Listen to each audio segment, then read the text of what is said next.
사랑합니다. 이 우중에 나오시느라고 수고 많으셨습니다. 기도하시느라고 또 아마 체력적으로도 많이 지치실 텐데 우리의 육체는 쇠하지만 주님을 향한 우리의 마음은 더 깨끗해지고 더 높아지게 될 줄 믿습니다. 율법은 바람난 여자가 자기의 남편에게 다시 돌아오는 것을 금하고 있습니다. 그렇게 하는 것은 바람난 여자가 다시 돌아와 버리면 그게 일상화되어서 그 땅이 하나님의 나라가 될 리가 없기 때문입니다. 그런데 하나님은 신혼여행 때부터 신혼여행지에서 바람나버린 당신의 백성들 돌아오지 못하게 하는 게 너무 마음이 아프셔서 그 바람난 죄를 자신의 아들에게로 다 옮겨 놓으시고 자신의 아들의 몸을 다 파괴시켜 버리심으로 우리가 지은 그 죄를 없다 하시고 하나님의 나라로 다시 들어와서 섬길 수 있도록 도와주신 줄 믿습니다. 이걸 견디셔야 하는 건 사람도 견딜 수 없는 모욕인데 거룩하신 창조주께 이 일은 지극한 고통이었습니다. 오늘 우리는 12장을 읽었는데 바로 앞에 11장에 보면 그 하나님의 고통을 선포해야 하는 선지자의 고통이 오롯이 기록되어 있습니다. 예레미야는 분명 그 소명의 길을 가지 않겠다고 말했습니다. 나는 아이이기 때문에 갈 수 없습니다. 분명히 말했습니다. 그러나 하나님은 가라 하셨고 예레미야는 그 일에 동의하고 순종했습니다. 그런데 너무 고통스러웠어요. 어떤 고통이 얼마나 컸는지 한번 확인할까요? 나는 끌려서 도살당하러 가는 순한 어린 양과 같으므로 하나님께 순종해서 하나님의 길을 가는데 평안하지가 않은 거예요. 도살당하러 가는 순한 어린 양 같아요. 그들이 나를 해하려고 꾀합니다. 사람의 마음을 감찰하시는 만군의 여호와여, 나의 원통함을 주께 아뢰었사오니 그들에게 대한 주의 보복을 내가 보면 좋겠습니다. 여기서 말하는 그들이라고 하는 건 예레미야의 고향 사람들, 아나돗 사람들입니다. 아나돗 마을은 제사장 마을이에요. 같은 제사장이 예레미야가 예언하고 다니니까 공격을 하는 거예요.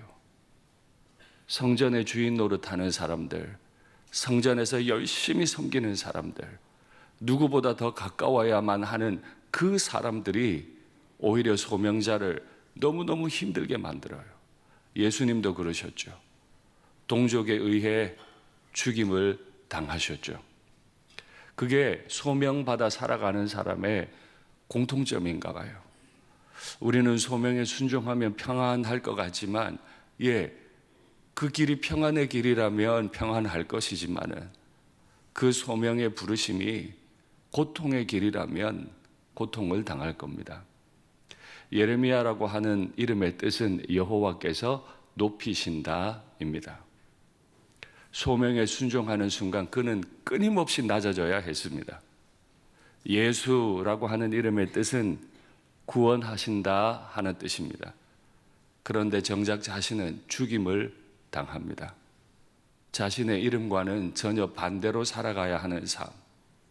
어쩌면 그것이 소명자의 고통인지도 모르겠어요.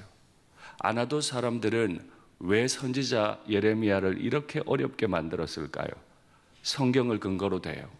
신명기 말씀에 보면 어떤 선지자가 와서 어떤 예언을 하더라도 듣지 마라. 아나돗 사람이 볼 때 지금 유다는 평안해요. 요시야 왕이 종교개혁도 했어요. 아시리아가 무너지고 바벨론이 일어나는 건 저 먼 나라 이야기예요. 평안한데 왜 쓸데없이 백성들한테 죄 지었다 그러고 자꾸 회개하라 그러고 여호와가 심판한다고 말하고 다니냐. 너 거짓 선지자 아니야. 이렇게 공격을 했던 거예요. 맞아요. 어떤 사람들은요, 성경을 근거로, 성경을 예로 들어서 소명자를 괴롭힙니다.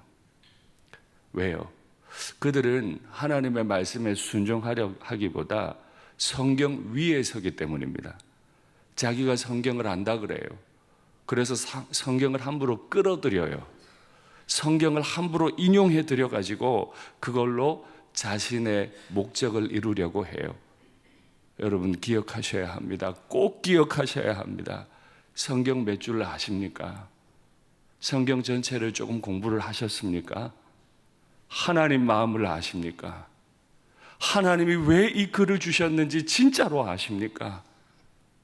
성경 몇 줄 아는 걸로 하나님 안다고 생각하지 마시고, 성경 위에 서지 마시고, 성경 옆에도 서지 마시고, 성경 아래로 내려가십시오.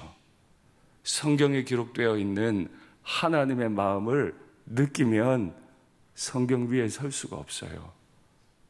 설교를 준비하는 설교자의 고통은 무지하기 때문에 열심히 해야 하는 고통도 있지만, 이 설교를 준비하다 보면 깨닫게 되는 하나님 마음 때문에 너무 무섭거든요. 너무 고통스러워요. 내가 고통당한 말씀을 여기서 전하려니 그게 너무 힘이 든 거예요. 여러분 기억하십시오. 성경은 우리가 그 위에 설 수 있는 어떤 것이 아닙니다. 옆에 서서도 안 됩니다. 우리는 하나님 말씀 아래 내려가서 완전히 짓눌려야 하는 줄 믿습니다. 주님 앞에 서보면 우리가 어떻게 해야 하는지 정확히 알 수 있습니다. 이 이야기를 들었던, 이 원통하다는 이야기를 들었던 여호와께서 11장 마지막 부분에서 심판을 예고하십니다. 내가 복수해 줄게. 내가 그들, 아나도 사람들, 청년들이든 자녀들이든 다 죽여버릴게. 그리고 그 땅에 아무도 안 남게 해줄게. 하나님이 선지자를 격려하셨어요.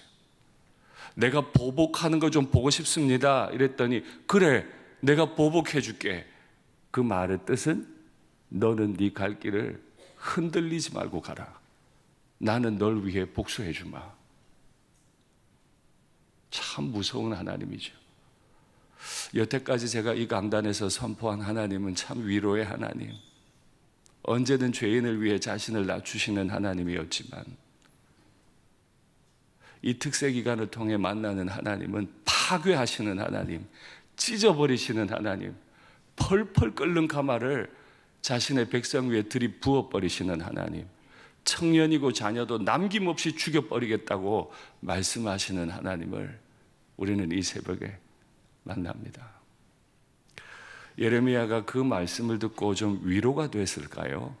오늘 본문입니다. 예레미야가 하나님께 이런 말을 합니다. 여호와여, 내가 주와 변론할 때, 내가 평소에 주님과 대화할 때 주님은 늘 옳으셨습니다. 한 번도 틀린 적이 없는 분이셨습니다. 그래서 내가 주님께 질문합니다. 악한 자의 길이 형통하며 반역한 자가 다 평안함은 도대체 무슨 까닭입니까? 소명의 길을 걷는 나는 이렇게 고통스러운데 죄 짓고 사는 백성들, 오히려 나를 거꾸로 공격하는 아나도 사람들이 평안한 이유는 무엇입니까? 여러분, 이 질문 안에 있는 중요한 의미를 이해하셔야 됩니다. 지금 평안하다고 해서 내가 다 잘하고 있기 때문에 복 주셨다고 오해하면 큰일입니다. 악한 자도 어떤 기간 동안, 일정 기간 동안 하나님이 평강의 길을 걷게 하세요. 지금 우리 가정이 편안하다고, 내가 손대는 일마다 잘 된다고, 죄가 없다고 생각하시면 큰일이에요. 악한 자도 형통합니다. 악한 자도 평안합니다. 이건 예레미야만 경험한 게 아니에요. 예루살렘 찬양, 예루살렘 성전 그 찬양 대장도 경험했어요. 말씀 확인할까요? 나는 거의 넘어질 뻔했고 나의 걸음이 미끄러질 뻔하였으니 이는 내가 악인의 형통함을 보고 오만한 자를 질투하였습니다. 적어도 내가 아는 하나님은 의로운 하나님인데 악한 사람이 어떻게 이렇게 형통할 수 있습니까? 이거 보니까 내가 미끄러지겠고 넘어지겠고 이 길을 못 갈 것 같습니다. 아삽만 그랬던 게 아니에요. 또 다른 선지자도 그랬어요. 확인할까요? 어찌하여 내게 죄악을 보게 하십니까? 패역을 눈으로 보게 하십니까? 겁탈이, 강포가 내 앞에 있습니다. 변론과 분쟁이 일어납니다. 이러니까 율법이 해이하고 정의가 전혀 시행되지 못하오니 이는 악인이 의인을 애워쌌으므로 정의가 굽게 행하여 짐이니이다. 하나님, 지금 뭐 하십니까? 악인이 이렇게 형통한데 온 세상의 통치자께서 가만히 두시니까 사람들이 겁을 상실해서 율법이 해이해지지 않습니까? 악을 행하거든 바로 심판하십시오. 진짜 하나님 살아계시면 정의를 좀 행하십시오. 다 하나님 탓입니다. 뭐 하십니까, 하나님? 진짜 이 땅이 의로워지기 원하시면 즉각 심판하셔야죠. 그러면 무서워서라도 죄 안 지을 거 아닙니까? 지금 이런 이야기입니다. 이 땅의 정의가 사라진 게 하나님 탓입니까? 세상 많은 나라들이 전쟁을 하는 게 하나님 탓입니까? 그럼 질문을 조금 바꿔볼게요. 남편과 아내가 싸우는 게 하나님 탓입니까? 하나님이 뭐 잘못해서 우리 집안이 지금 싸우는 겁니까? 내가 내 아내와 불편하고 내 남편과 불편한 게 하나님이 잘못한 겁니까? 근데 우리는요, 세상에 고통이 있는 건 다 하나님 잘못이고 내 가정에 고통이 있고 내가 내 아내와 싸우는 거, 내가 내 아내 마음 아프게 한 건 일상이라는 거예요. 이거야말로 어제 보았던 창녀의 낯이잖아요. 세상 잘못 돌아가는 것 같은 건 다 하나님 탓이고 내가 하나님 앞에 잘못하는 건 잘못한 게 아니고 그냥 당연한 일상이고 하나님은 잘못했고 나는 잘못 없고 지금 이런 이야기예요. 그래요?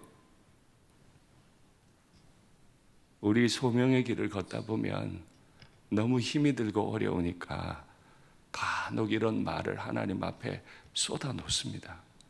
이런 생각이 마음에 가득하면요, 기도도 막히잖아요. 너무너무 답답하잖아요. 막. 오히려 소명의 길을 포기하고 싶잖아요. 돌아가고 싶잖아요. 어떻게 할까요? 이 질문에 대해서 늘 의로우셨던 여호와께서 대답을 하십니다. 확인할까요? 만일 네가 보행자와 함께 달려도 피곤하면 어찌 능히 말과 경주하겠느냐? 보행자와도 경주가 안 될 정도면 어떻게 들판을 저렇게 잘 달리는 말과 경주할래? 저 말의 뜻은 예레미야는 지금 사람 정도가 아니고 말과 달리기 시합해야 되는 정도의 소명을 받았다는 거예요. 네가 평안한 땅에서는 아무 일 없는 것처럼 무사히 지내겠지만 요단 강물이 철철 넘칠 때는 너 그곳에서 평안할 수 있겠니? 기가 막힌 이야기입니다, 지금. 자기 동조, 같은 업계, 제사장 사람들이 자기를 거짓 선지자라고 공격하고 있는데 그것 때문에 마음이 다 무너지고 있는데 하나님 도대체 뭐 하냐고 하나님 앞에 질문하고 있는데 하나님은 예레미야야, 네가 사람하고 경주해서 그렇게 지치면 말하고 어떻게 경주할래? 이 평평한 길을 걷는 것도 그렇게 힘이 들면 요단강 물이 철철 넘쳐서 너를 덮칠 때 그때 어떻게 너 그 길 갈래? 이 질문에서 다 무너지는 거예요. 믿음의 길을 걷고 특별히 소명자의 길을 걷는다는 건 말과 경주하도록 부름받았다는 뜻입니다. 홍수가 나는데 그 홍수를 막아서 선다는 뜻입니다. 고통스럽겠습니까? 고통스럽지 않겠습니까? 단순하게 생각하시면 돼요. 그리스도인은, 소명자는 야생마 같은 죄인들이 온 세상을 헤집고 다닐 때 그 야생마를 따라잡아서 이 세상을 바로잡는 사람들이고 온 세상에 죄악의 창수가 나고 홍수가 들이닥칠 때 그 홍수를 온 몸으로 막아내기 위해서 서 있는 사람입니다. 고통이 올 겁니다. 너무 힘이 들 겁니다. 예수님은 그 이름이 구원자지만 자신은 죽임을 당했고, 예레미야는 여호와께서 높이신다는 이름을 가졌지만 그 자신은 끊임없이 낮아져야 했다면 우리는 어떨까요?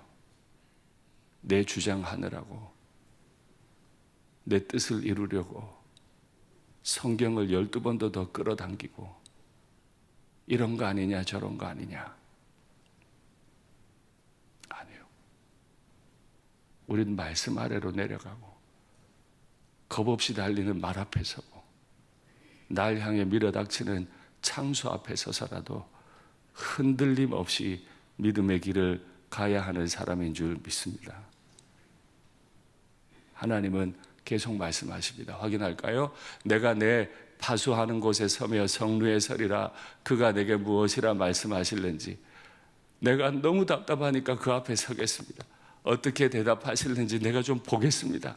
너는 이 묵시를 기록해라. 하박구가 너는 지금 내가 너에게 주는 말씀을 기록해. 너무 고통스럽겠지만 너무 힘들겠지만 기록해라. 판에 기록하는데 명백히 크게 잘 보이도록 새겨서 달려가면서도 읽을 수 있을 정도로 크게 기록해라. 하나님이 엄청난 지금 강조를 하는 겁니다. 비록 더딜지라도 기다리라. 지체되지 않고 반드시 응하리라. 다시요. 비록 더딜지라도 기다리라. 더딜지라도 기다리라. 지체되지 않는 거다. 네가 볼 때는 더디고 네가 볼 때는 기다려도 나는 가장 정확한 타이밍을 알고 있기 때문에 지체되지 않을 거다. 내가 너 불러서 쓰고자 했으면 내가 널 쓰는 것은 가장 정확한 타이밍에 쓰는 거니까 기다려라. 반드시 응할 거다. 그걸 견디려니 힘들잖아요. 그래서 어떻게 살아요? 의인은 그의 믿음으로 말미암아 살리라. 40년 동안 예레미야는 살구나무 꽃이 피고 지는 걸 봐야 돼요. 하나님, 반드시 이 일이 이루어진다면서요. 해가 바뀌고 살구나무 꽃이 핍니다. 아무 일이 일어나지 않아요. 또 그 다음 해에 살구나무 꽃이 핍니다. 하나님, 이 일을 이루신다면서요. 10년이 갑니다. 20년이 갑니다. 청년이었던 예레미야가 나이 60이 됐습니다. 머리가 하얘지는데 아직도 하나님의 심판이 이루어지질 않습니다.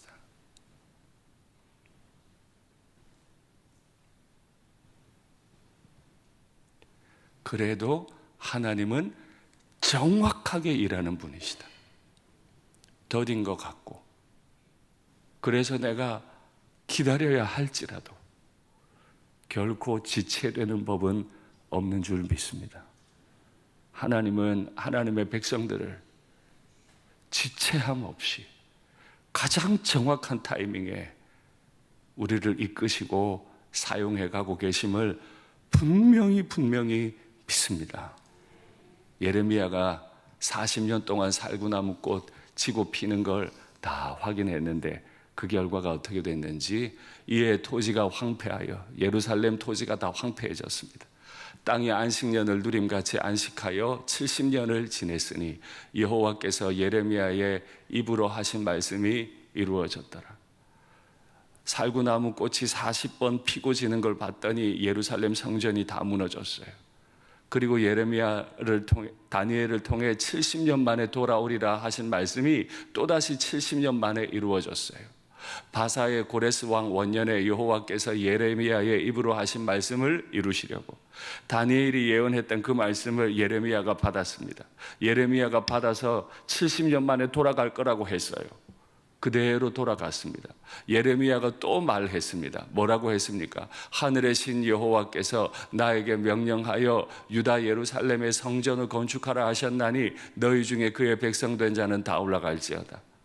예레미야가 70년 만에 돌아가서 하나님의 공동체 이루게 될 겁니다 라고 했더니 고레스 왕이 70년이 되던 해에 갑자기 바벨론이 무너지고 페르시아가 일어나더니 고레스가 즉위한 그 원년에 하나님의 감동을 따라 하나님의 통치를 따라 가장 정확한 시간에 단 한 해도 지체됨 없이 하나님은 당신의 백성들을 다시 예루살렘으로 인도하신 줄 믿습니다. 이렇게 하나님은 지체됨이 없으세요. 그런데 하나님은 왜 이렇게까지 기다리게 하실까요? 우리가 볼 때 왜 이렇게 더디게 보일까요? 도대체 무슨 일이 있길래 하나님은 왜 이렇게 오랜 시간을 끄는 것처럼 우리에게 보일까요? 말씀 보죠. 주의 약속은 어떤 이들이 더디다고 생각하는 것 같이 더딘 것이 아니라 우리는 하나님 따라가기가 너무 힘들잖아요. 하루하루 살아내는 게 숨 막히니까 늘 하나님이 더디신 것 같아.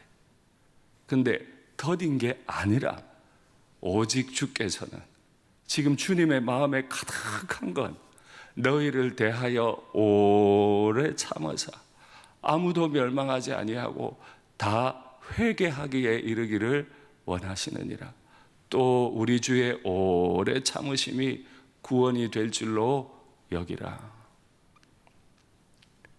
하나님이 왜 이렇게 오래 참으세요?